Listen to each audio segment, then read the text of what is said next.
She nodded. They were camped on a plain, a field wild with weeds and prairie grass.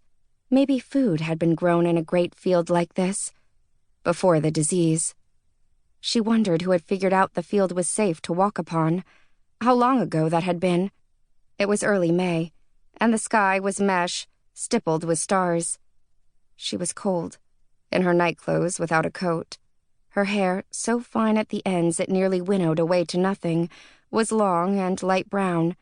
She was skinny, dirty, and had not seen her own eyes in a pool of water for months. She hated it outside here, and trembled in the chill.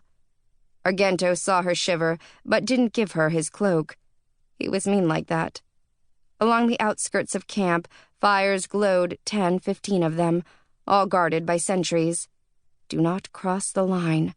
Now. Ever. You are not allowed. You are a little girl. The men are gates you cannot pass through. "Can I go to sleep now?" she asked. "Fuck no." He yanked her toward his tent. "No," she said, tried digging her bare heels into the ground. "Not that," he said. "It's your birthday, right?" "I think not anymore. I think it was yesterday. That's why you gave me the head." He shrugged. There was a little upside-down moon hanging like a backflip in the corner of the sky. "I got something else for you." He marched her past his own 5 heads and their streamers, maroon-colored, hazard orange, caution yellow, and into the warm mustiness of his tent. She opened her mouth, but closed it when he didn't bother fastening the tent flaps. The blood in her heart slowed. From beneath a pile of blankets he pulled a square thing wrapped in paper, tied with a streamer, and decorated with colored chalk. "I drew on it. Lucky sigils," he said. In the coldish light, the chalk whirls were phosphorescent like plankton at the seashore. She became aware of a curious feeling, not exactly sorrow, but something near it, like the lonely cousin of sorrow, and she knew it was homesickness, and she missed her old life and her mother. A lump rose in her throat as she sat on her brother's bedroll and chewed her thumbnail. In her lap, the present felt heavy, and she did not want it. The chalk rubbed off on her fingers and sparkled, and her brother squatted next to her and punched her gently in the shoulder. "Open it," he said. She paused. "You shouldn't have got anything." He laughed. To her, it sounded crazy. "I just stole it, out of some other carnival fuck's wagon. He was riding around a month ago, 5 horses pulling this gigantic wagon. It made me mad. Who needs 5 horses? I would have shot his horses. But they were good horses, white and brown." "What did you do?" she whispered. He actually smiled. "I let them go." He made a motion of running.